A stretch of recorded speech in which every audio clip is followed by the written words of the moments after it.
সুপ্রিয় দর্শক, আপনারা দেখছেন এসপিএন বাংলা টিভি। দেখুন ও সাবস্ক্রাইব করুন এসপিএন বাংলা টিভি, দেশ ও মানুষের কথা বলে।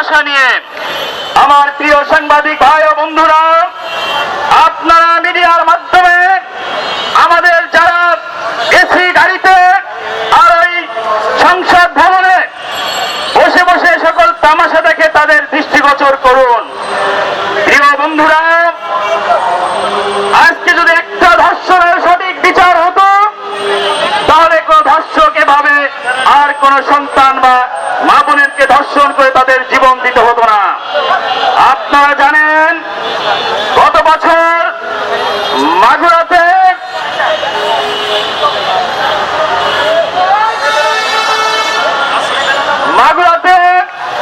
শিশু ধর্ষণ আসিয়াকে কিভাবে নির্মম ভাবে বৈশাসিক প্রক্রিয়ায় তাকে ধর্ষণ করে নির্যাতন করে হত্যা করা হয়েছে।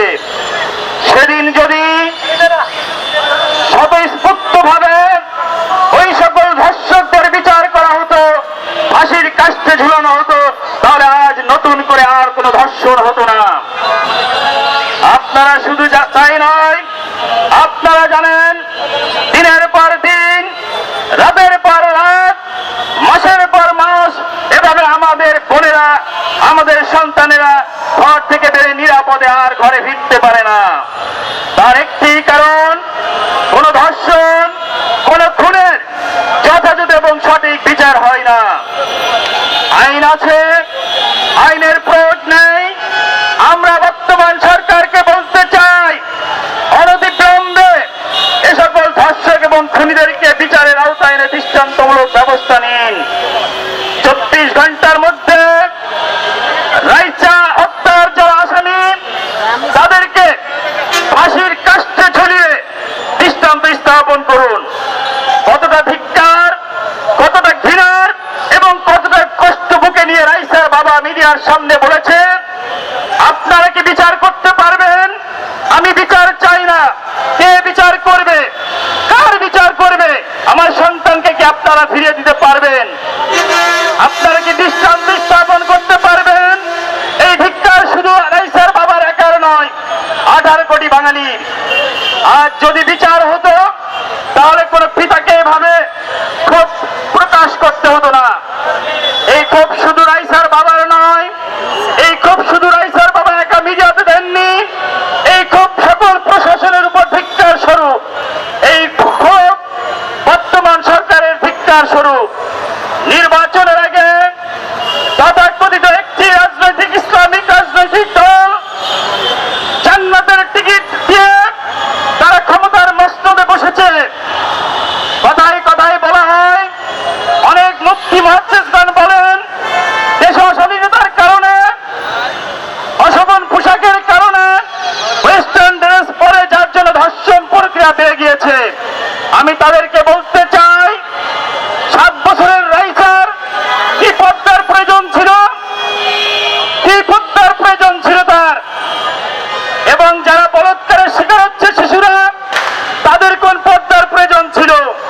আপনাদের এই লোলুপ দৃষ্টি থেকে একটা নাবালক শিশু রক্ষা পায় না, একটা নাবালক শিশু রক্ষা পায় না।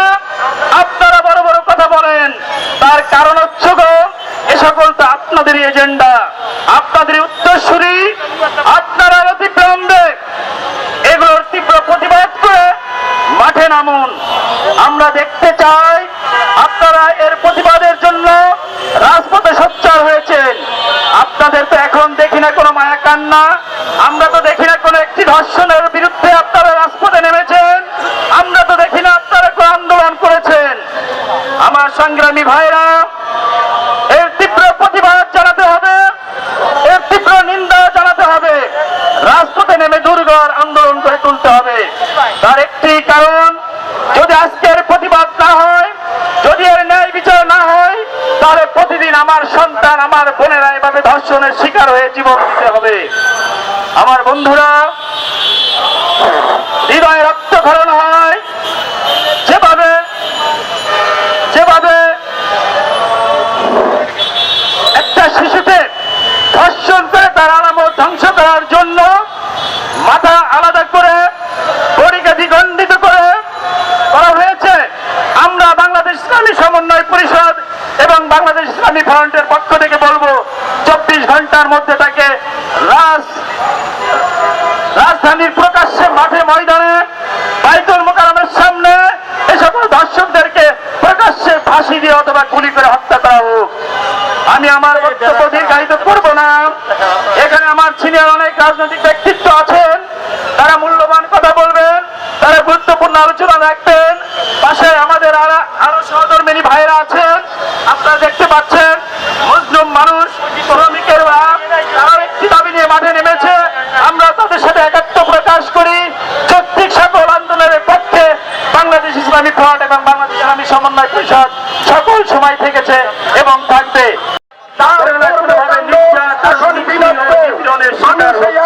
মানুষ শুধুমাত্র সরাসরি এখন 6,000-এর অধিক এবং আমরা মালিক এবং মালিক সমিতি এরা ষড়যন্ত্র বছরে আজকে মডিফাই করে ঢাকার চালিত রিক্সা বানিয়েছি, অর্থাৎ 580 জন বিএনপি পুলিশ এবং সিটি কর্পোরেশন সংকু অভিযান করেছে যানজট নিরসনের লক্ষ্যে কিন্তু উদ্যোগ নিয়েছে। আমরা